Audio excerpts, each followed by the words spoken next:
तो last class में हमने पढ़ा था, जो कि फर्स्ट क्लास थी इस चैप्टर की, एटम्स एंड मॉलिक्यूल्स चैप्टर की। एटम्स और मॉलिक्यूल्स के बारे में पढ़ा हमने और पढ़ा था लॉ ऑफ कंजर्वेशन ऑफ मास। आज हम पढ़ेंगे law of constant proportions. Law of constant proportions. तो पहले इसकी स्टेटमेंट लिख देते हैं।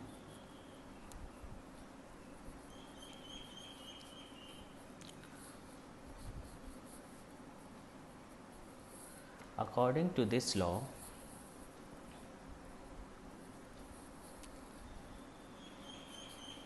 in a chemical substance,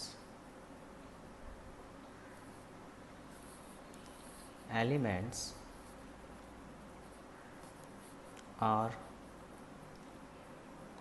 always present in the fixed ratio या proportion by mass। तो इस लॉ के अकॉर्डिंग ये कहा गया है कि किसी भी केमिकल सब्सटेंस या यानी कि एक केमिकल कंपाउंड में जो भी एलिमेंट्स प्रेजेंट होते हैं, उन एलिमेंट्स का मास का जो प्रोपोर्शन होता है या यूँ कह लो रेशियो, वो फिक्स्ड होता है, वो कांस्टेंट होता है। कांस्टेंट और फिक्स्ड का मतलब यहाँ पे सेम है, तो फिक्स्ड होता है। इसको एक एग्जाम्पल से अगर हम और क्लियरली इसे समझें तो हम एक एग्जाम्पल लेते हैं वाटर का। तो वाटर क्या है? Water is a compound. ये कंपाउंड है और किन एलिमेंट्स का है? कौन से एलिमेंट मिलके वाटर को बनाते हैं? तो water is compound made up of two elements. कौन कौन से हैं? Hydrogen and oxygen.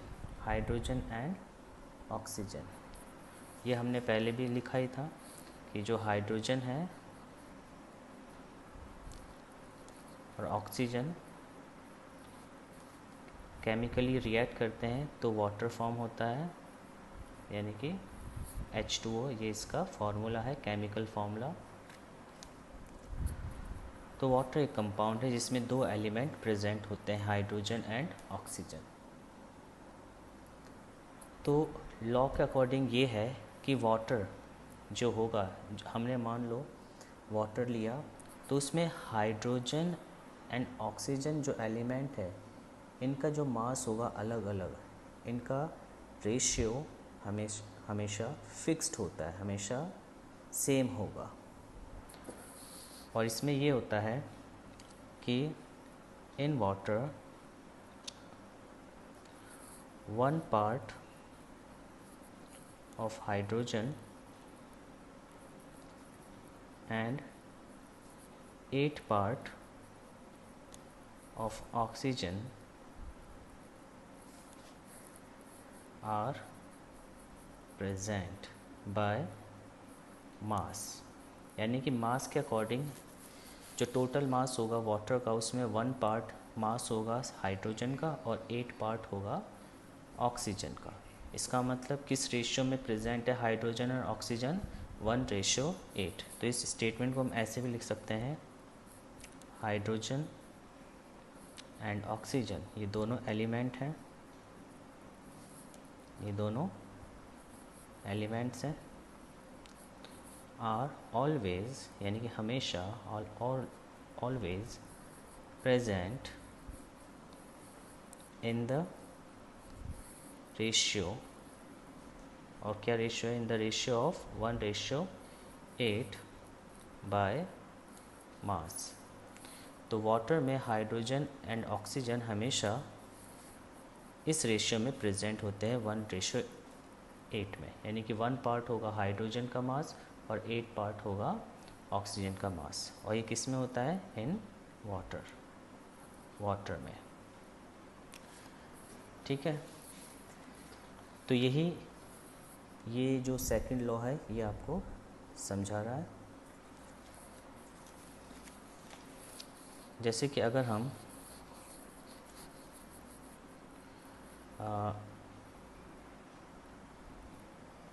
18 gram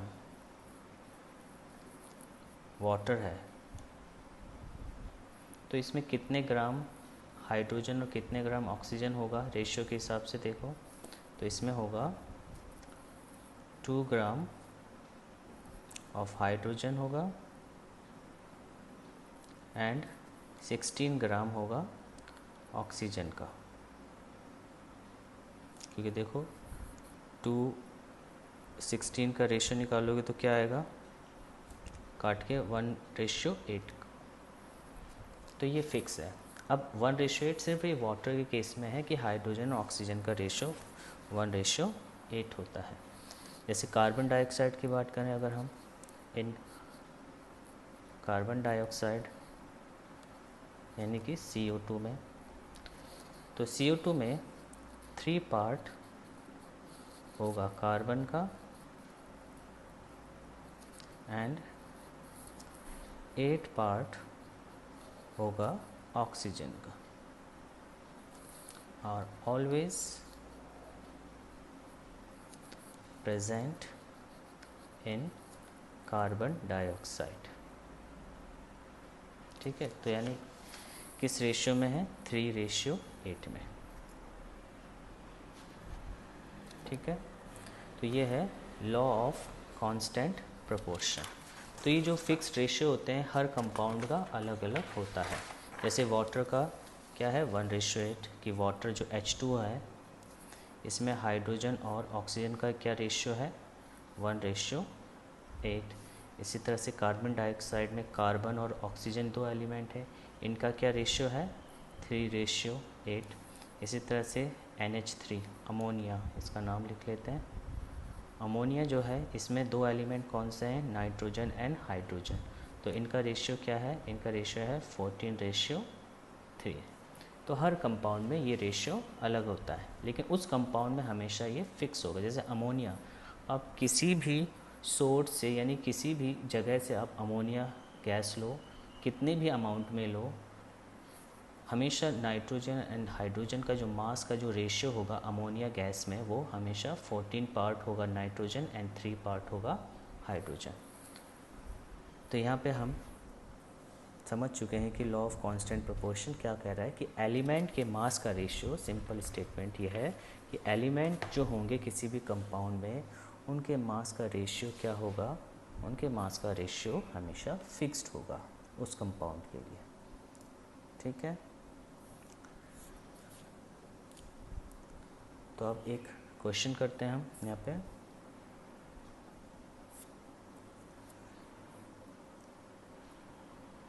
A 0.24 gram sample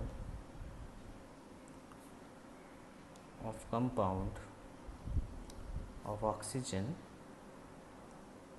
and boron was found by analysis to contain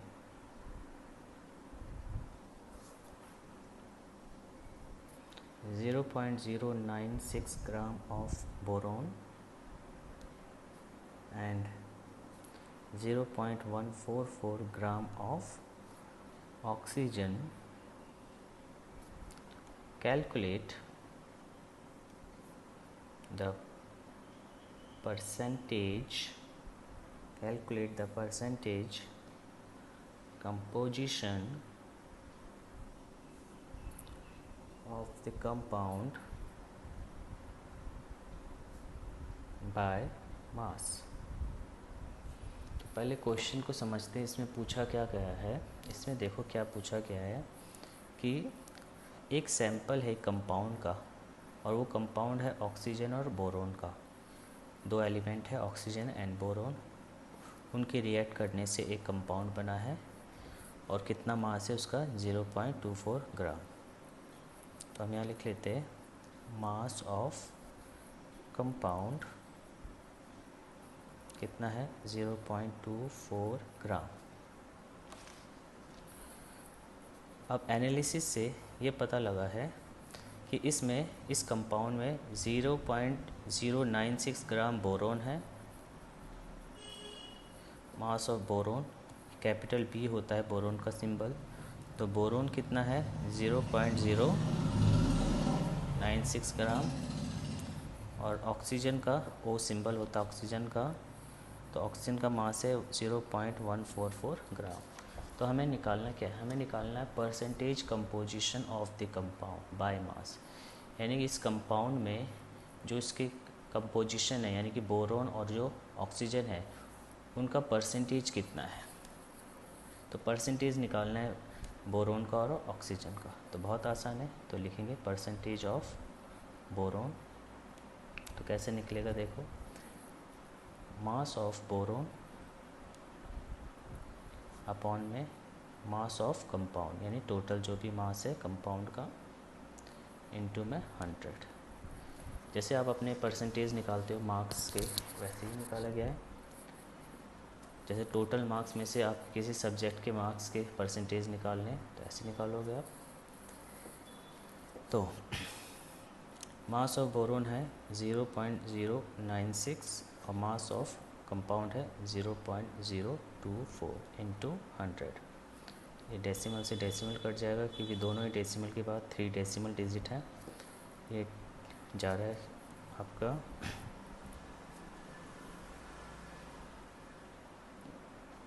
यहाँ पे 0 नहीं था, हाँ यहाँ पे 0.24 था, तो इसका मतलब यहाँ पे आपका डेसिमल लगेगा एक, कितना हो जाएगा। और ये डेसिमल अगर हटाओगे तो एक 0 हटाना पड़ेगा। कैलकुलेशन तो आप कर सकते हो, तो ये हो जाएगा, ठीक है।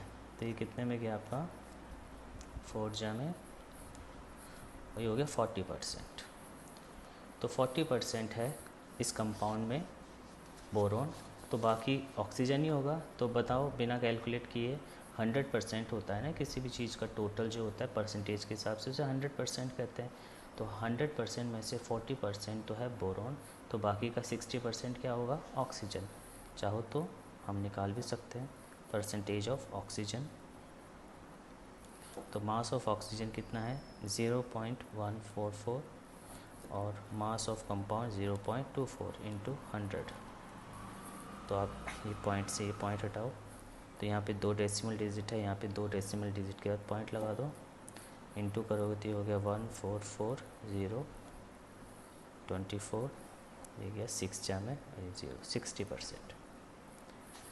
तो इस तरह से हमने परसेंटेज कंपोजिशन निकाल दिए इस कंपाउंड के।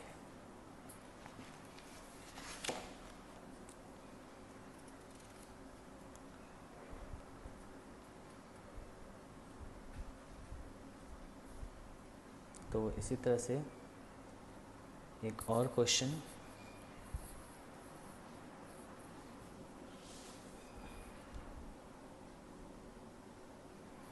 Hydrogen and oxygen combine in the ratio of 1:8 by mass to form water. What mass of oxygen would be required to react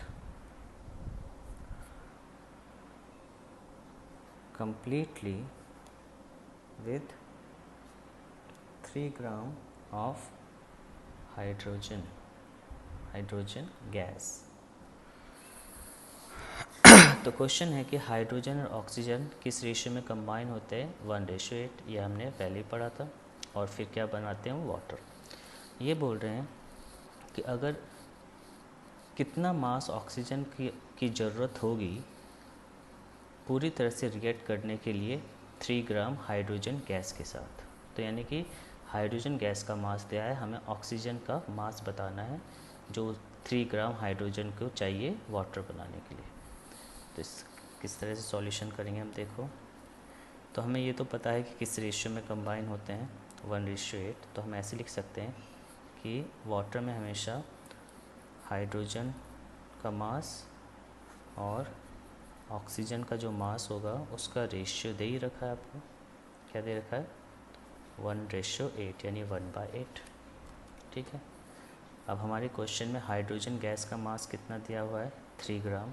तो हाइड्रोजन गैस के मास की जगह 3 रख दो, और ये मास ऑफ ऑक्सीजन की जगह कुछ मत रखो, ये तो कैलकुलेट करना है।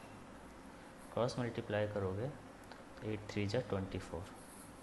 तो mass of oxygen is equal to 3 × 8, ये 24 ग्राम।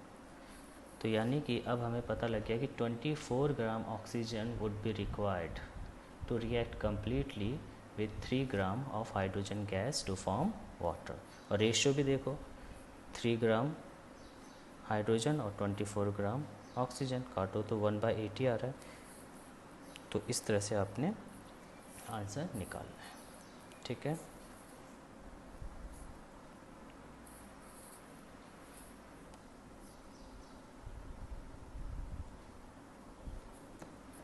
एक क्वेश्चन और लेते हैं।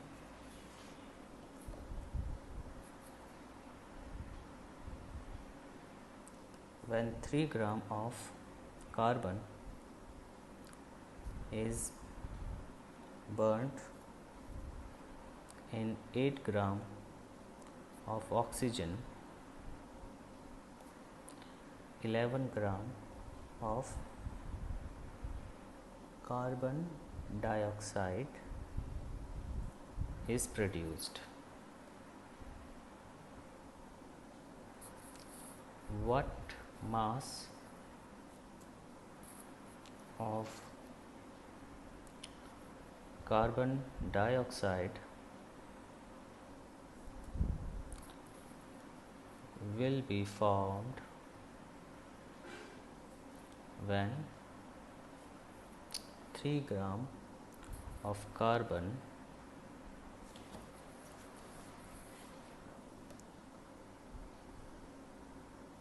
is burnt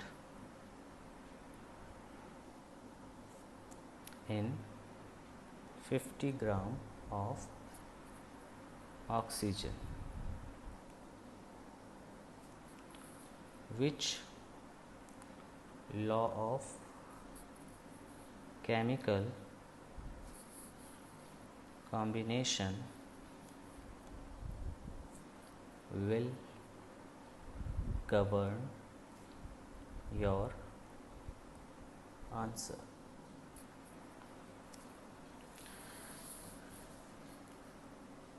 जब 3 ग्राम कार्बन को जलाया जाता है 8 ग्राम ऑक्सीजन में, तो 11 ग्राम कार्बन डाइऑक्साइड गैस बनती है।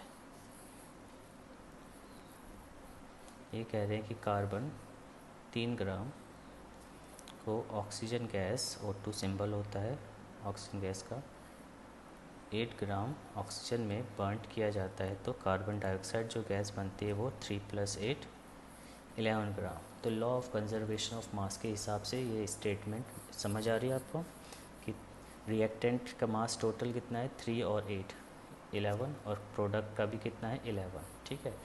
लेकिन इससे एक चीज़ और देखनी है आपने कि 3 ग्राम कार्बन को पूरी तरह से जलाने के लिए 8 ग्राम ऑक्सीजन की ज़रूरत होती है। यानी कि किस रेशियो में कंबाइन होते हैं कार्बन और ऑक्सीजन कार्बन डाइऑक्साइड को बनाने के लिए, वो रेशियो है 3:8। ये हमने डिस्कस भी किया था आज की क्लास में कि कार्बन डाइऑक्साइड में कार्बन और ऑक्सीजन 3:8 में कंबाइन होते हैं।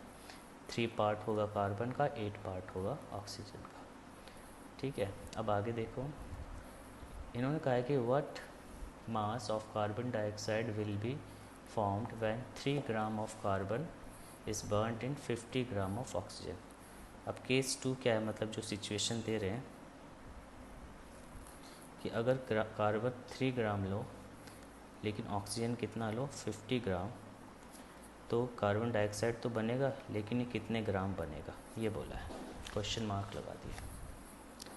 अब लॉ ऑफ कंजर्वेशन ऑफ मास के हिसाब से चलो तो 3 + 50 53, बट ये रॉन्ग है, ऐसा नहीं करना है, इस तरह से नहीं सोचना है, क्योंकि आपने पहली स्टेटमेंट में ये भी तो देखा है कि कार्बन 3 ग्राम कार्बन को केवल 8 ग्राम ऑक्सीजन की ज़रूरत है, ना उससे ज़्यादा ना उससे कम। यानी कि जब हमारे पास कार्बन 3 ग्राम है तो ऑक्सीजन 50 ग्राम ले भी लिया तो वो यूज़ कितना होगा, सिर्फ 8 ग्राम ऑक्सीजन यूज़ होगा। समझ रहे हो कितना ग्राम ऑक्सीजन यूज़ होगा, 8 ग्राम ऑक्सीजन यूज़ होगा, और 8 ग्राम ऑक्सीजन यूज़ होगा, जिससे 3 + 8 11 ग्राम कार्बन डाइऑक्साइड बनेगा, और 50 ग्राम में से 8 ग्राम यूज़ हो गया, कितना बचा 42 ग्राम ऑफ ऑक्सीजन। जो 42 ग्राम है ऑक्सीजन विल रिमेन अनरिएक्टेड, ये रिएक्ट नहीं करेगा, ये रिएक्शन में हिस्सा नहीं लेगा, तो will remain unreacted. 42 gram extra जो ऑक्सीजन है, 42 ग्राम एक्स्ट्रा जो ऑक्सीजन है वो अनरिएक्ट रहेगा, वो रिएक्शन नहीं करेगा, सिर्फ 8 ग्राम करेगा। ठीक है, तो इसलिए हमारा आंसर 11 ग्राम होगा। और कौन सा लॉ, किस लॉ से हम ये आंसर दे पा रहे हैं, आप बता सकते हो। रेशियो के हिसाब से आंसर दिया ना हमने कि 3 ग्राम के लिए 8 ग्राम, यानी 3:8 में ही होना चाहिए। तो कौन सा लॉ यूज़ हो रहा है, तो our answer is governed bye,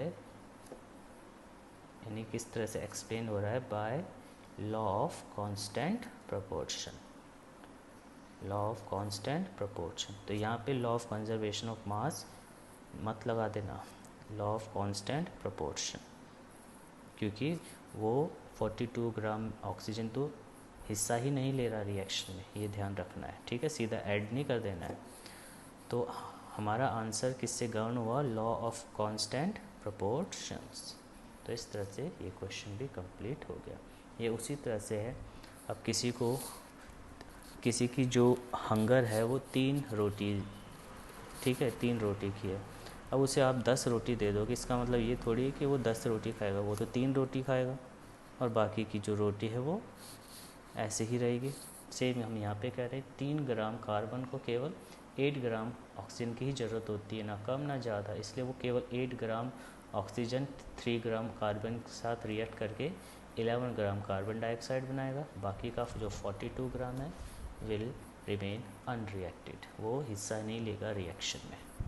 ठीक है, तो इस तरह से क्वेश्चन आते हैं लॉ ऑफ कंजर्वेशन ऑफ मास में या लॉ ऑफ कांस्टेंट प्रोपोर्शन के।